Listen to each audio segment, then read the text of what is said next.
Well, hello everyone.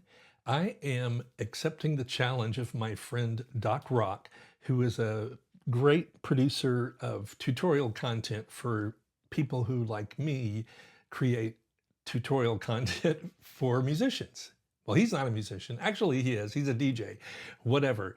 And as I stumble through my intro, I'm just going to plow right along because I'm looking at there I got distracted. That's part of going live. Doc gave a challenge in a video yesterday to people who are watching to go live every day for 30 days. That's something I've never done. I think maybe I've done maybe 2 days in a row or whatever, but I'm determined to be more consistent as a YouTuber and as a teacher online. So I've written a piece for piano that has some many musical options as I've written it, but I want to get your input as to what I do with a couple of phrases in the piece. So the piece is written in the 6/8 meter, excuse me, and in 6/8 here's a big surprising revelation. There are 6 beats in the measure, and each count gets an eighth. So 1, 2, 3, 4, 5, 6, 1, 2, 3, 4, 5, 6. That's the left hand of the piece you're seeing here on the screen. This is the first section of the piece I've written. Now the issue is in my right hand, sometimes the activity I play like that in the first measure aligns perfectly with the activity in the left hand below it. So the first measure sounds like this, where the E to the F aligns with the second note in the left hand. Now in the second measure, it sounds like this, which is a bit lazier sounding, where the second note in the right hand doesn't align with any of the notes in the left hand. So I'm not going to get too rocket sciencey here about music theory, but the premise, the concept I'm illustrating here as I write the piece is in 6/8, you can write what's called a duple figure, where you play 2 notes where you would normally play 3 in the meter. So that's illustrated well here in my first and second measure. The first measure is straight eighths. The next measure has a duple. I've illustrated it here with red letters marking the eighths and the word duple above the duples. So I'll play the first line for you. Here's an eighth. Here's a duple. Another eighth.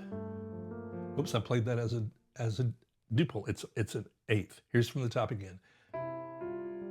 Duple. Here's an eighth.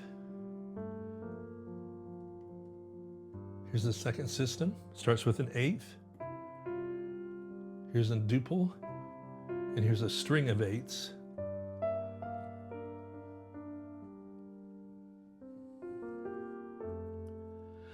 How am I doing? I'm live. Amazing. Now, if you've known me, ever seen me ever teach in a keyboard workshop, I talk fast. My wife will look at me and said, Ed, you need to slow down. So I'm reminding myself of that as I share with you here. But it's really fun. I think part of it is I just get excited because I love to talk about music and what can be done as musicians.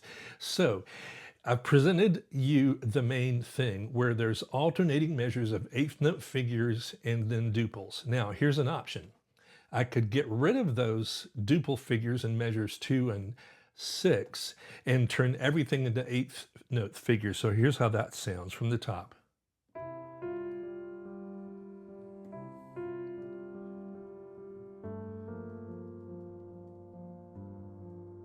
Second system.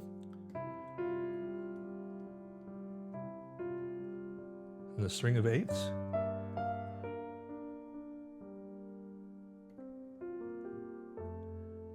So that's the option.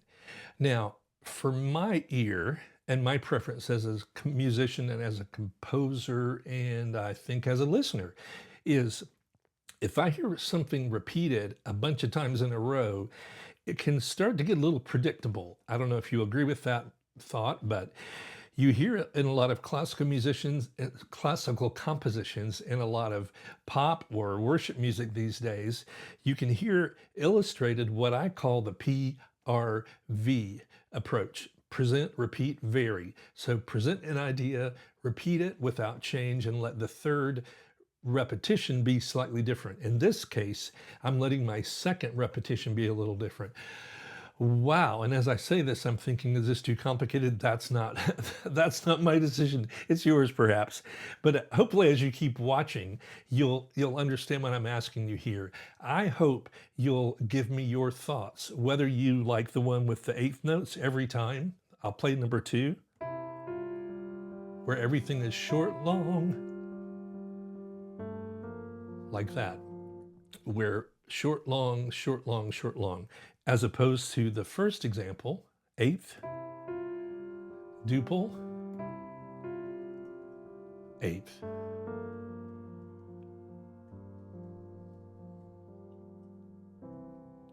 So that's my premise, and that's my request of you. If you've watched this and if you've listened to these 2 examples, I'd love to know if you would like to hear me record the first option. Let me point in the right direction. Number 1, which has the duples alternating with the eighths, or the second one, which has eighths every time. And if you're a musician, a keyboard player, a guitarist, a songwriter, whatever you might play, experiment with duples. Experiment with the 3 beats that are constant in 6/8, and then experiment with that 2 activity against the 3 in your left hand or in a percussion instrument or whatever else might be happening in your arrangement. But it's really fun, and it brings about so much musical melodic possibility that's really fantastic. So excuse me, I'll end with this, that it amazes me that after centuries of musicians like perhaps you and I writing compositions, we haven't exhausted all the possibilities of interesting stuff that can engage our listeners as we present our music. So I hope that's something of interest to you, the duple, eighth note possibility, whatever. But I thank you for watching. This is day 1. Prepare yourselves. I'm going to do this more often. And it's kind of laughable to me to think how many hours I spent in my studio here preparing for this presentation, because part of the encouragement Doc Rock is giving people like me and you, if you're a creator, is, or not necessarily if you're just a creator, maybe you're trying to do something with more regular discipline in your life, but you find that if you don't do it 19 days in a row, you get discouraged. Well, after those 19 days, at some point you need to start again. So I'm starting my first stream of 30 days in a row of live streams. I'm going to be out of town a few days during these 30 days, but I'm still going to check in. I'm still going to present something. So thanks for watching. And especially thank you if you can take a moment and give me your choice here below with the number 1, which means, I should say a number 1, which means the eighth duple variations as the phrases go by, and the number 2 that has just eighths for every phrase. So that's it. Thanks for watching. Take care.